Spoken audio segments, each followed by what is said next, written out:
Morning. I call myself the super serious farmer on Instagram because I like to keep things quite light. Everyone's so serious and so worried about followers on Instagram that everyone just takes everything so seriously. So that is where the name the super serious farmer came from. We like to be a bit sarcastic around here. It keeps me mentally feeling okay. When times are bad, farming is not a very easy job at all. Things can get you down quite a lot. The way of coping with that, I always find, is to sort of take the mickey out of my own situation and just try and lift myself up. Now, you all know I'm doing a race 10k. It's 2 Englishmen, I being one of them, and then 2 Irishmen, and currently I'm in 2nd place, which isn't cool. So go and subscribe so I win. We're doing it to raise not only our own profiles, but also to raise some money for charity. When you do these things and you've got a tiny platform like I have, you can do things like that, and you can also raise awareness for things. Our chosen charity is the DPJ Foundation. They're basically there to provide support for farmers that are struggling mentally. I don't know, I can never put it right, but you know what I'm saying. If you're not feeling good, you can ring the DPJ Foundation, and they've kindly sent me this really cool thing. It's called the Tractor Buddy. Look at this little guy. It's got the phone numbers right there. So the idea of this is you can literally give it to a friend that, not that you're worried about, but just that someone's on their own all the time. It's got a phone number you can ring. You can reach out to people. That's open all the time. Give them a call if you're finding things tough. That's a cool little guy. So I'm going to drop a link in the description for you guys to purchase it, because all the money that these guys raise goes to the DPJ Foundation, and you might not need it as a farmer, but there's certainly a lot of people out there that do, and it's only getting worse. So yeah, I really like that. I thought that's a really neat little idea. So that's the serious stuff out of the way. Today I'm going to show you some goats doing it. This morning we're going to just sort our goats out, put our little billy goat out with them, because we didn't get a chance yesterday too, and then we're going to do some really boring electric fence. So today's the day that the billy goat goes in, and he lives in a pen up there, fortified, so he can't get out. And literally we were just talking and he jumped out, and now he's there weighing up his own beard. And it's so weird because he's literally hasn't got out of there in like a year. Marvy is keen. Have a look at our billy goat though. How cool is he? Zoe bred him. She's ultra proud. He's running away because he thinks I'm gonna put him back in prison. You're a free elf now. Shit, Starvy's too. Come on, Starv. You're a free elf now, kiddo. Starvy's wagging and he's not even going for it. Starv. He's going for Dolly the sheep. Dolly the sheep thinks she's a goat, so. Rue cannot be impregnated. She's got the same dad. Oh, they got the same dad as well. Okay, well that's definitely a no then. So I've got Rue. Rue had a cesarean as well last time on Christmas Eve, and we shan't be doing that again, shall we, Rue? And Tula definitely can't, can you? Get the precious Tula. So we're down to this amount. I'm not sure he really knows how to behave, but... Don't know, Marvy knows. Marvy is keen. Rue, I'm holding on to you because we're not going through that again, hon. Starvy and Marvy are in there. No, it's a joke, isn't it? I hope the mum shuts her eyes.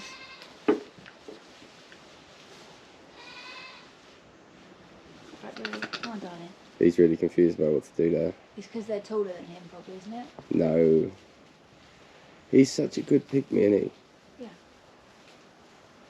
So I didn't want to get rid of him. Until this morning. How did he know to jump out this morning? Can he reach? I don't know whether he did reach then or not, actually. I can imagine he will reach fine.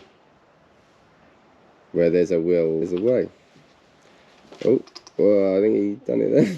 This is a lot for YouTube, I think. This is a lot for YouTube, and she doesn't know what to do.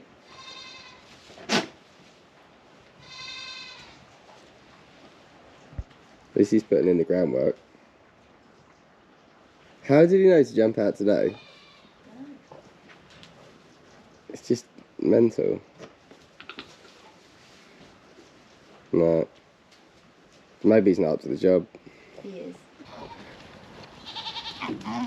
Run! There he goes. Go on, my son.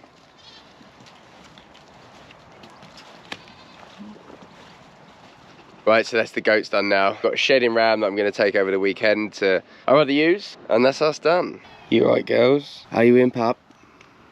Are you? Oh no, is he predating you?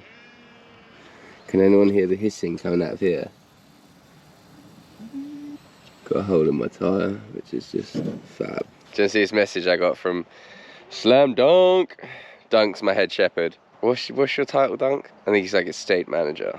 Estate manager Dunk. Does legendary work at looking at some sheep at a place we graze. And he sent me this message this morning. Don't know if you can see it on here. Still alive. The tap. That's where I put my favourite tap yesterday. Still going strong. I'm about to go electric fencing now. Morning, new day on the farm. Wet, very wet. Just doing my second job. Got a lot of trees down, so we're just sort of clearing them up a little bit. I use it as a bit of meditation time. Think about things, quite therapeutic, just not think about sheep, even though constantly surrounded by them. So we've got a fair bit of winter keep this year, which isn't a bad thing at all. And I sold some lambs very, very well a couple of weeks ago, and I'm just looking at replacing them to be able to graze what we want. Problem is, it's all cover crops, and the cover crops, everyone sort of wants a lot of sheep from the end of December through to February, and then nothing. So you've got a sort of 8-week window there to do something with.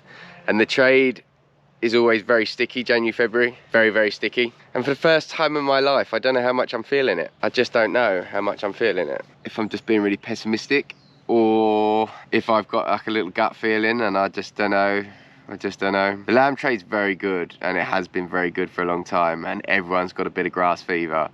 And the thing is, the lamb trade's been very good for the last sort of 5 years. People haven't really lost for 5 years, so everyone's very keen. But I keep hearing a lot of rumblings from friends, other farmers in Australia. They're having a hell of a time trying to sell their sheep at a minute. They've banned live export, so they've got a lot of sheep backing up. I don't know the ins and outs, but I think they're struggling with like being able to process that amount of sheep, and it's just becoming not worth a lot. So they're really struggling, and generally what happens over there seems to make its way over this side of the world. Also, thanks to our good old government, in particular Boris Johnson, he did a free trade deal with Australia. Completely sold our farmers down the river for absolutely nothing. So Australia got the most amazing deal, just so Boris could stand there with a pack of Tim Tams and look like he was the man. But what he did was he basically gave Australia a free trade agreement with us, which now allows them to send lamb, mutton, beef over here completely tariff free, so it's free for them to do so. That wasn't the problem. The problem was they never put a quota on it, so they did it quota and tariff free, which meant that the Australians can effectively dump unlimited tons of meat onto our markets, which could completely destroy our trade for our lambs. That was always our problem. Farmers were just like, please just put a quota on it, even a high quota, but just put a limit on it, because you never know what's going to happen. And it's always a worry. It's always a big worry in my mind. We're only little farmers, like we don't have a lot of sheep. We're very small scale, so anything like that is enough to tip us over. That being said, I do have a lot of keep to graze, and I have promised I'd do it, and if I don't do it this year, I won't get it next year. So I'm caught in a bit of a rock and a hard place. So yeah, it's about 11 o'clock now, and Ashford starts at 11. Gonna take me an hour to get there, so it'll be 12 o'clock by the time I get there. Do I want to go? Don't really need to be stacking lambs up on my farm right now, do I? But I've got major FOMO. I feel like I could just miss a pen. I only need a pen or two. I'm 50 or 100 lambs. It's not exactly a great deal, but I might be able to just nick a little pen there somewhere along the line. I won't be able to buy them if I'm not there, will I? I think I'll go and have a look. I'm gonna be an hour late, but I think I'm gonna have a look. I'm just leaving market now. Just give the trailer a bit of a wash out. I didn't buy anything at all. They were just a hell of a trade, I thought. Still got a bit of time, not desperately needing to buy them just yet. So I kept my powder dry, and we're probably gonna have to go on some colour use, I expect, if we can. In reversing that into there. Fair play.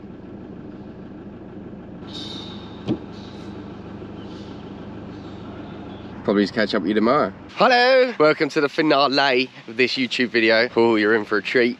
You're in for a great treat. Just realised that this video is basically me just talking. So this morning we put our shedding ram in with our Scotch Blacks to make the ultimate hybrid, hopefully. But I was having a few GoPro issues. Got a bit wet in there, guys. So that's all done, and now we're just getting some ewe lambs in. We're gonna get them off the farm onto a bit of grass for the winter. So then, shall we? Sort my ewe lambs off. There they are.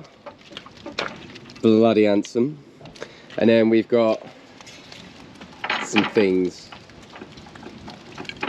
The things have never been on electric, so what we're going to do is just stick them in there for now, because there's quite a few of them running about the farm.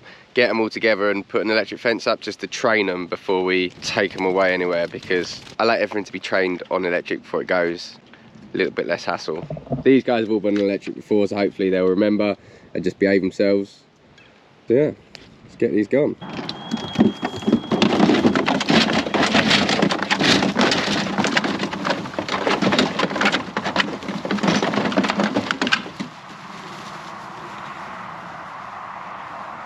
I think I'm going to leave this one here, but thank you very much for watching. I'm just, I know it's a bit of a weird one, it's just me talking about what's in my head, but it's just as we sort of navigate our way through trying to become farmers, really. So, you're all along for the ride. Thank you for coming. Don't forget to invite all your mates, because it all helps. Till next time.